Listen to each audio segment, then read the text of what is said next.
I'm having technical difficulties. Where's the tech team? Tech team, yeah. I really should have got my water. Oh no, brown cow. Oh no, brown cow.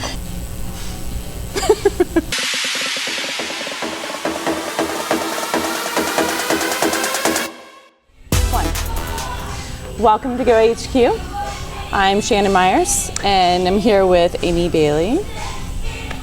And we are here today to talk to you about we're going to leave it at 4 tips for achieving your New Year's goals. We're not going to call them resolutions, we've decided. Yes, it's a bad word. I don't want to say that. Because here at Go HQ, we set goals. Exactly. You know, when you think about resolutions, I kind of think short term. So we want to, talk to you guys about the long term, goal setting and everything for the new year. So we'll just go ahead and get started. And the first thing we want to talk about is, actually setting the goals, making them small and realistic goals. I think everybody, kind of has in mind, we'll take weight loss, for example. Yeah. I want to lose 15 pounds or whatever. Okay, but let's break that down and, plan exactly, what you want to do. Do you want to lose 2 pounds a week? Yeah. Change our nutrition. And nutrition, I think, is a big one that people want to eat healthier. So, planning is going to be huge no matter what your goal is, whether it's, I want to make my nutrition better. So in our planning, plan on going to the grocery store and getting stuff set for the week, whatever it may be. Same thing with working out. Don't just say you want to work out. Yeah. Plan your days that you're going to work out for the week. It's really easy to say, I'm going to do this. Yeah. But actually, have it set. Okay, I'm going to go on this day and do this. I'm going to go on, go work out with Amy on Monday, Tuesdays, whatever. And same thing with, I'm going to go to the grocery store. I'm going to get A, B, and C, and I'm going to set up my meal plan for the week. So planning is going to be huge, and make it realistic. Make it where, don't say I'm going to work out every single day for 3 hours. Especially if you haven't been working out. Yeah. Don't go from 0 to 3 hours every day. Be realistic. If you haven't been exercising, start with, 30 minutes every other day. Yeah. And just make it, achievable for yourself. Yeah.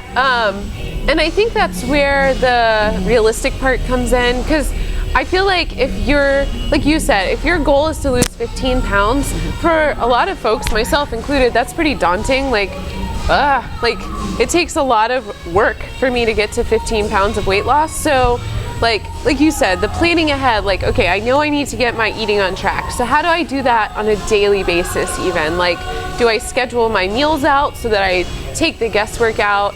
Do I, schedule my workouts? What am I doing to achieve those goals in a very small, realistic, everyday setting? So I think part of that also, which is our second tip, is having some sort of accountability in place for yourself. So you take your goal, you're gung-ho about it for, let's say, a month. You make it through January, you've lost half the weight you want to. Let's say you've lost 7 pounds. You're like, dang it, I'm doing great. I got this. So maybe you kind of coast for a little bit. You start, maybe you're going out more, eating out at restaurants a little more than you used to in January. Yep. Maybe you're kind of slipping on the weight, on the fitness a little bit. You're like, not making it to the gym, kind of. Yeah, I'm gonna go to happy hour instead. Yes, exactly. So having some sort of accountability for times like that or situations that arise is going to help you be so successful. And I'm not talking something so rigid that you're like, my life is over, this sucks, I'm gonna reach my goals but I'm not happy. Right. Nothing like that. I'll take the example of me and Shannon. If she were my accountability partner, maybe she would be in tune with what my goals are and say, hey Amy, did you work out, twice this week? I didn't see you at the gym on Monday and we had talked about that. What's up with that? And just knowing that someone is kind of counting on you or just kind of has the same expectations of yourself as you do helps. It doesn't have to be a person. It could just be, you know, sometimes a reward system works really well. I know for myself, I try to do, if I get to the gym at least 3 times a week, so 3+ times, I let myself eat dessert on Friday nights, and that's kind of my reward system. It works really well, and I do hold myself accountable, and I don't eat dessert. I don't get a cookie if I don't do my workout. So did you have anything to add to that? Well, and I think too, like if you have a friend that maybe has the same goal or a similar goal, make them your buddy for that whole thing. Yeah. So you're helping them, they're helping you. You can go and do things together. I think surrounding yourself by the positive, you know, situations, and you know, kind of trying to avoid, I'm not saying avoid your friends that are always out partying all the time, but it's definitely one of those, if you've got a friend that doesn't have any of the same goals, it's real easy to be steered off track. Yeah. You know, so surround yourself by good influences and be a good influence, you know, as well. And that kind of takes us right into our third tip, which is tracking. There's about 1 million different ways that you can track. For those of you that are GoHQ members, in our Wodify, we have our tracking system where you can track your nutrition. You can, you know, send notes to your trainers. If you submit it, we can respond to you. We can see your attendance. Yes, see your attendance and everything. You know, so for you guys, for GoHQ, you can use Wodify, and it's a nice, easy tracking system. Yeah. But also just writing things down, a simple journal. I know everybody's like, oh, I don't want to write it down. But I tell you what, you're going to be a lot less likely to eat those extra cookies or that extra piece of chocolate that we may or may not have, you know, here. Prior to the podcast? Prior to the podcast. You're going to be a lot less likely to eat them if you know you've got to be accountable for it and write it down. So I know personally, if I'm tracking everything, I'm like, oh, I really don't want to admit that I had that, so we're just going to avoid that. Yeah. You know, or you'll have less. But write it down, track it that way. You know what? You may have a bad day, and that's fine. Go back and be like, all right, this is why I'm not hitting my goal, or this is why I am doing so well, because I have been doing all these things. Sometimes tracking is really good if you're getting off track, because then you can go back and see why. Yes. You know, it helps you write down, and that can be with, you know, you cannot just write down your nutrition. It can be you're writing down your exercise. Okay, well, am I walking or am I kind of lollygagging down the road? Yeah. So, I mean, all of that makes a big difference, the effort that you're putting into it. Yes, it takes a little bit of time, but it'll be well worth it if you track what you're doing. It'll help you with the accountability. It'll help you with your goals, and you know, it really like keys in on all of those things. And I think too, when it comes to tracking, that's why it's so important to come up with goals that are measurable and quantifiable. Yes, absolutely. And it does not even have to have anything to do with weight loss or anything like that. It could be, I know we were talking prior to the podcast, you have a nice little goal for yourself. So one of my goals, you know, for this new year is to take more time for myself. And I know that kind of sounds funny, but being a working mom, I don't always, you know, sometimes we're always, and there's a lot of people out there that put everybody before themselves. So one of my things is I love to horseback ride.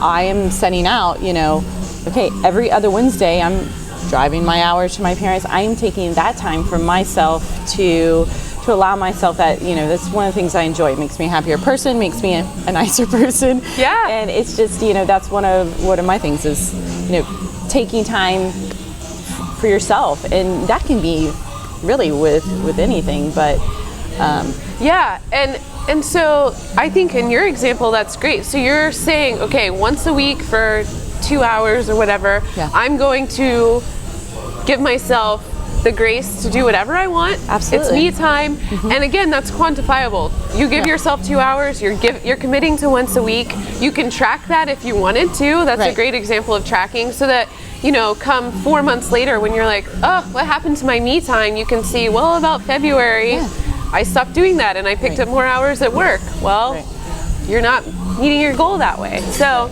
I think tracking is super important. Absolutely, and it's, you know, quantifiable. You can, you know, you can see where you're going wrong, where you're Yeah. going right. It just, it allows you to hold yourself accountable for those goals. And honesty is important with tracking. I do want to That hit is on that. very, very good point. Very good point. Because I can tell you, you're only hurting yourself. Yes. If I am someone's accountability partner and you wrote that you ate brownies for every meal during your day, it doesn't make me upset. All I'm going to say to you is, hey, we need to get it together tomorrow. Right. Today wasn't the best nutrition day. Let's get back on track. Like, I'm not going to yell at anybody. I'm not going to be mad at you. You're only hurting yourself if you're like, I ate a salad for breakfast, lunch, and dinner. And then after dinner, I had some more vegetables. Like, let's be real. If that's Yes. not really happening, Exactly. don't write it down. And if you're not reaching your goals, but you're kind of fudging on your tracking, and I'm writing all this Yeah. down, and we'll even take my time for myself. Like, Yeah. I say it makes me a nicer person. If I'm frustrated at the end of the month, and then I go back and I'm like, well, I didn't take that time for myself. Well, it's only my fault because I'm the one that didn't. Yeah. I didn't follow through. follow through with it. Yeah. Exactly. Absolutely.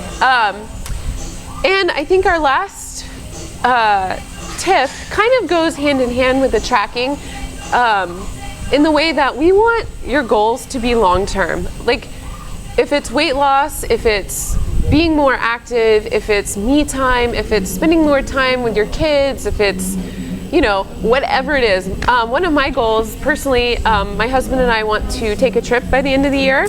And so one of our goals is to save up enough money that we just pay in cash essentially for the whole trip, and it's not something we go in debt over. So what we're trying to do is develop a habit of setting aside money each month. We're calling it fun money. For us particularly, it's for our trip, but maybe for someone else, it's going out to dinner money, it's whatever it is. But it's developing the habit of not living in debt for us. So developing a positive habit that you're going to be able to carry throughout your life, not just through 2016, not just through the end of the month. It's something that's ongoing, that's adding value to your life. And that's why we call these goals. If you want to take nutrition as one of your examples, or you wanted to lose weight, you don't want to lose that weight and then put it right back on. Right. If you make these changes, they're more lifestyle changes, then you can carry that on, and next year you're not making the same goal or resolution. Yeah. Because that happens, you see it over and over, where each year it's like, well, you made the same goal last year. Right. So make these changes, stick with them, and make it a habit, and then that way you can have maybe a more fun one next year, a more fun goal, or something completely different next year, because you've already conquered that goal, and you've made it a habit, and you're going on, you're moving on. Yeah, exactly. And I think it's kind of fun to see people that kind of get that. And I have a client in particular who I'm so proud of. They've really, really taken fitness under their wing, gotten stronger. They commit to running and doing some things outside of the gym. So I've just seen their fitness improve so much. So their new goals for this year, now that they've kind of gotten their habit built of running and staying in shape and staying on top of themselves physically, now they want to run 10Ks, they want to do mud runs. They have all these fun things that now that they've established the foundation for what they wanted to achieve, now, like you said, they can branch off on of it. that. Yeah, you build on it and make it bigger and better and even more fun. It's sometimes the journey isn't always that exciting. You take your client, for example. It's a lot of hard work, but now because she isn't at this fitness level, now she gets to go do the fun things that she wants to do, the 5Ks, the 10Ks, the mud runs, all the fun stuff that her last goal has now enabled her to do bigger and better things. And I think the whole money goals are also a great example of that. Absolutely. If you take your year to get yourself out of debt, maybe, or as out of debt as you can be, then the next year maybe your goal is, I take a trip to Europe, or I buy a new car, or whatever it is. It's kind of cool to see how things spiral so awesomely instead of downward if you put in the time and the work and develop a lifelong view than just a short-term 2016 view. Absolutely. Building blocks. Building blocks. Cool. So I guess we'll just kind of cap it up with our 4 tips, set a goal, set small realistic goals and plan for them. Hold yourself accountable. Hold yourself accountable. Track everything. Yep. And then number 4 is develop a long-term habit, not just a short-term goal. Have small short-term goals that you're working on, but develop positive habits from those goals. We are always here to absolutely help you however you need, whether it's accountability or just talking through some things. So reach out to any of your coaches here at Go HQ. We're always happy to help. We do hope you guys have a great 2016. Have a very happy and healthy new year. Woohoo! All right, we're out.